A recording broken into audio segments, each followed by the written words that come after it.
तो साथियों मैं फिर से स्वागत करता हूं आप सभी का मित्रवत क्लासेस में। और हम लोग जेई सीबीटी 2 जो आरआरबी जेई का एग्ज़ाम होने वाला है इलेक्ट्रिकल का, उसका सेशन को हम लोग आगे बढ़ाते हैं। देखिए एक क्वेश्चन आपका है, estimate the resistance of a filament. Question number 20 देखिए वहाँ से विजिबल होगा। Estimate the resistance of the filament of a 50 watt 100 volt bulb. तो देखिए एक बात तो, बल्ब का रेटिंग आप लोग हमेशा देख लीजिएगा, हमेशा ऐसे ही दिया रहता है बल्ब का रेटिंग। आपका एक पावर रहेगा और दूसरा वोल्टेज रहेगा, ये दोनों रहेगा, कभी कभी रेजिस्टेंस भी दे देता है। तो इसमें देखिए यही दिया हुआ आपका 50 वाट बल्ब का रेटिंग दिया हुआ 50 वाट और आपका 100 वोल्ट। तो ये बहुत ही आसान सवाल है पर इंपॉर्टेंट है, पूछा हुआ करंट। पावर का हमारे पास दो फॉर्मूला है, वी स्क्वायर बाई अपॉन और आई स्क्वायर आर।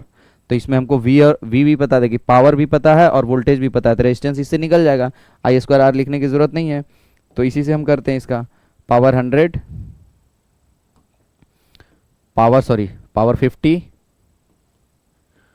100 upon are. तो आर उधर जाएगा तो कितना होगा, 100/50 मीन्स 2 ओम आएगा आंसर। ठीक है, तो बहुत आसान सवाल था, ये बहुत ही आसान सवाल था। अच्छा कहीं किलोवाट में था क्या? 1 minute 50 watt and 100 volt, V square V square था ना 100, सॉरी वी स्क्वायर। तो यहाँ पे 100 मल्टीप्लाई होगा, वी बाई आर मैंने कर दिया, वी स्क्वायर है ना, स्क्वायर होगा ना 100। तो 100 अपॉन 50 होगा तो यहाँ 100 से मल्टीप्लाई हो जाएगा, तो कितना हो जाएगा 200 ओम। ठीक है, 200 ओम इसका। बहुत आसान क्वेश्चन था। ठीक है, और नेक्स्ट आइए, ज़्यादा कुछ इसमें था नहीं क्वेश्चन में। नेक्स्ट आइए, नेक्स्ट आपको पूछ रहा है 1 ampere current flows in a circuit, the number of electrons flowing through this circuit. ये अच्छा क्वेश्चन है, अच्छा क्वेश्चन है। इसको एक चीज़ है, ये याद रखिएगा आप लोग। ठीक है, ऐसे तो इसका डिराइवेशन भी है लंबा सा, पर ज़रूरत नहीं है उसकी। 1 एम्पियर का करंट फ्लो कर रहा है, करंट दिया हुआ है 1 एम्पियर।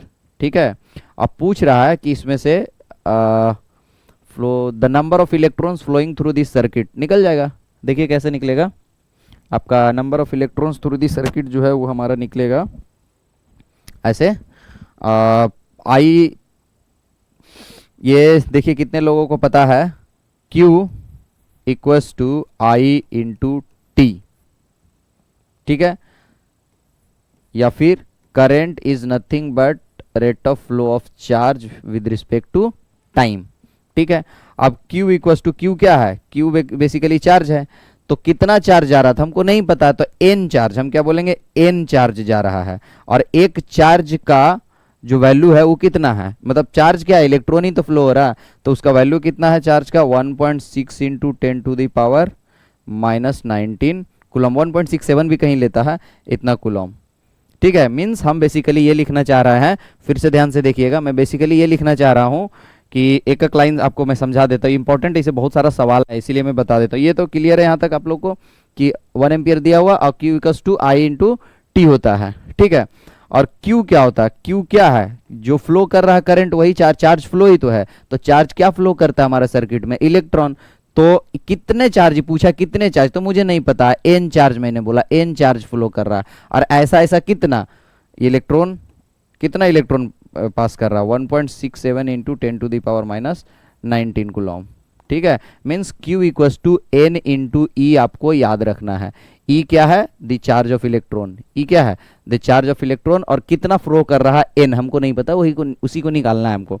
तो लिख दिए Q इतना आ गया, एन इंटू एक इलेक्ट्रॉन का चार्ज, और Q equals to I T हमको पता है, तो आई यहाँ से रख देते हैं। Q क्या होता है, आई इंटू टी, Q हो गया आपका आई इंटू टी, यहाँ से देखिए इसी फॉर्मूला से। तो हमको 1 एम्पियर के बराबर दिया हुआ है, तो आई का वैल्यू 1 एम्पियर रख दीजिए, तो आ जाएगा charge flown per unit time. तो अब है I equal to Q upon time.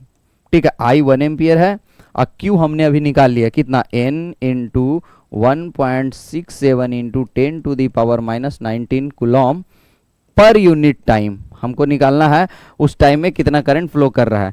तो आपका पर यूनिट टाइम, अगर ये नंबर ऑफ इलेक्ट्रॉन्स पर यूनिट टाइम हमको निकालना है, एन अपॉन टी निकालना है, एन नहीं निकालना है, एन अपॉन टी निकालना है।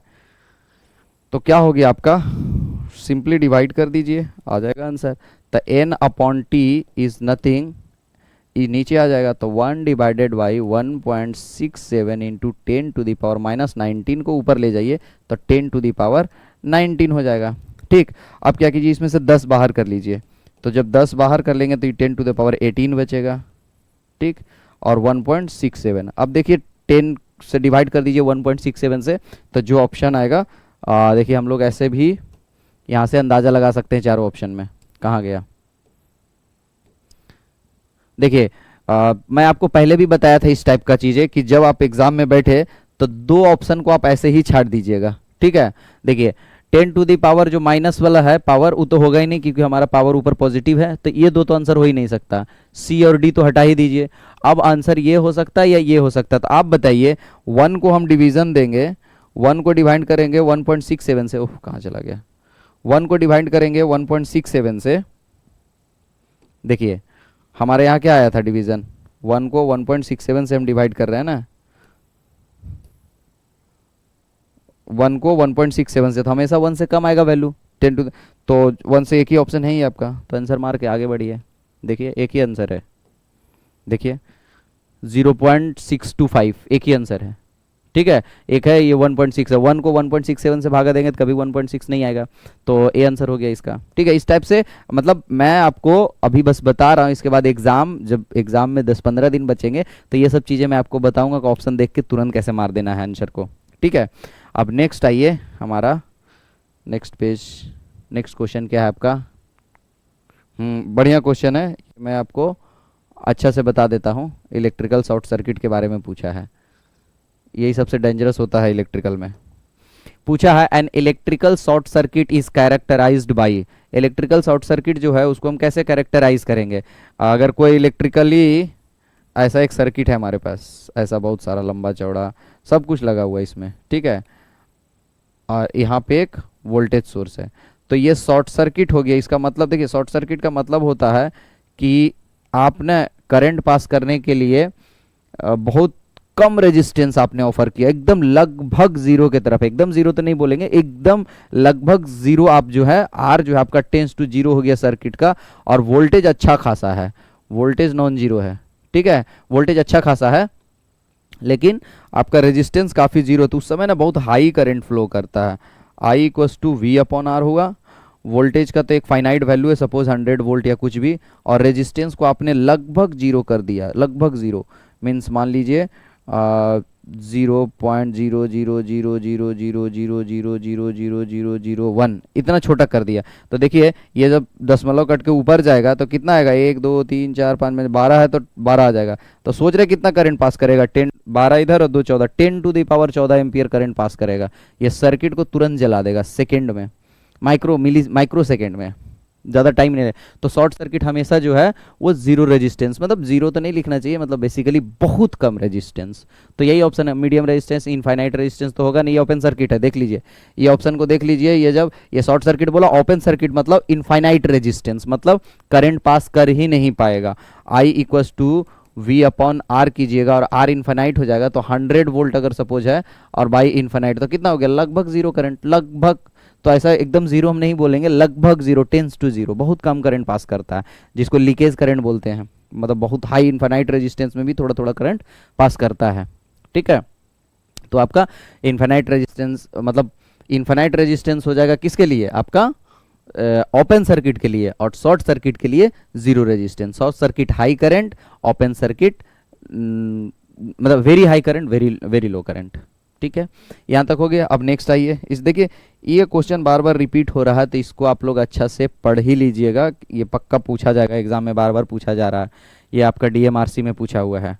क्वेश्चन है आपका, an electric bulb of rating 40 वाट इतना is used for 10 hours daily for 10 days, the energy consumed. देखिए एक बात पक्का है, पावर से कुछ होता नहीं है, हमेशा एनर्जी काम आता है, और एनर्जी पावर के साथ एनर्जी को लाना है तो टाइम इन्वॉल्व होता है, ये सबको पता है। नहीं पता, जैसे देखिए मैं ध्यान से बताता हूँ, एक चीज़ ध्यान से सुनिएगा आप, क्या है पावर और एनर्जी में बेसिक डिफरेंस आप समझ लीजिए। आप बहुत स्पीड दौड़ते हैं, बहुत, मतलब आप किसी को भी हरा देंगे, इतना स्पीड आप दौड़ते हैं, लेकिन प्रॉब्लम यह है कि आप आधा सेकंड से ज़्यादा दौड़ नहीं पाते हैं। समझिए पावर और एनर्जी में डिफरेंस क्या है। एक आदमी बहुत स्पीड दौड़ता है, इतना स्पीड दौड़ता है वो किसी को भी हरा सकता है, लेकिन प्रॉब्लम वो है कि वो बेचारा आधा सेकंड से ज्यादा या 1 सेकंड से ज्यादा दौड़ नहीं पाता है। तो क्या होगा, देखिए आपका कछुआ खरगोश वाला कहानी है। देखिए, rate of doing work is called power. ध्यान से देखिएगा, rate of doing work is called power, मतलब energy per unit time is called power. हम बार बार बताएं, energy is work, energy is work.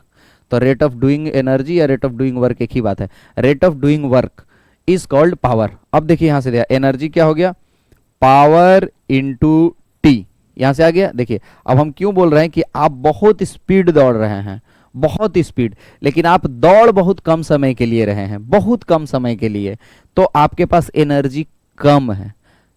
भले आप बहुत फास्ट दौड़ते हैं, पावर आपके पास अच्छा खासा है, तगड़ा पावर है आपके पास, एनर्जी कम है। समझ में आया? पावर इतना है कि आप किसी को अगर अगर आधा 1 सेकंड का दौड़ रहे तो आप किसी को हरा दीजिएगा उस 1 सेकंड में, लेकिन वही दौड़ को थोड़ा हम आधा घंटा के लिए कर दे या 5 मिनट के लिए कर दे कि 5 मिनट दौड़िए, तो आप यहीं बंद हो जाइएगा। आप भले चलिएगा 100 के स्पीड से स्टार्ट कीजिएगा, लेकिन आप 1 सेकंड में खत्म आपका पावर। तो आप 1 सेकंड में कितना दूर चल पाइएगा, 100 मीटर, अगर 100 के स्पीड है आपका तो। लेकिन एक आदमी अगर 5 मिनट तक चलता है कम ही स्पीड में आपसे, तो भले उसका पावर कम है पर एनर्जी आपसे ज्यादा है, वो ज्यादा टाइम तक खींच सकता है। तो जो किसी काम को ज्यादा टाइम तक खींच सकता है, एनर्जी उसके पास है। ठीक है, आप अगर कम समय में ज्यादा काम को खींच देते तो पावर आप में ज्यादा है। समझ में आया? पावर और एनर्जी में यही डिफरेंस है। तो देखिए क्या बोला, ध्यान से सुनिएगा। आपके घर में इलेक्ट्रिकल पावर जो है वो कितना वाट का आप कनेक्शन लिए हुए हैं, हम यूनिट का कनेक्शन नहीं लेते, हमेशा हम वाट का कनेक्शन लेते हैं। तो जो वाट का कनेक्शन लिए है वो डिपेंड करेगा कि आप कितना देर तक चला रहे हैं। वाट का मतलब है कि इतना आप में पावर है, स्पीड दौड़ने का मतलब आपके अंदर इतना पावर है, लेकिन कितना देर तक आप दौड़ पा रहे हैं वो आपका एनर्जी को डिफाइन करता है। तो देखिए टाइम इन्वॉल्व हो गया मतलब एनर्जी फिर आ जाएगा। तो सिंपली बोल रहा है कि 40 वाट का है, मतलब इसके पास पावर 40 वाट का है, लेकिन उसको हम कितना देर तक चला रहे हैं, 10 घंटा डेली 10 दिन के लिए। तो डायरेक्टली 100 घंटा लिख देते हैं, 10 घंटा डेली 10 दिन के लिए चल रहा है, तो डायरेक्टली इसको आवर में कन्वर्ट करते हैं। हमको टाइम चाहिए ना, यहाँ दिन से हमको क्या लेना देना। तो 100 आवर्स हो गया और 400 वाट है, निकल गया 100 वाट 400 आवर, तो निकल गया पावर थी एनर्जी। 100 वाट पावर के जगह 100 वाट लिखिए और टाइम के जगह 10 आवर्स लिखिए। अच्छा, ये आंसर किस में दे रहा है वो देख लीजिए, किलोवाट आवर में दे रहा है। तो पहले तो वाट को किलोवाट में चेंज करना है,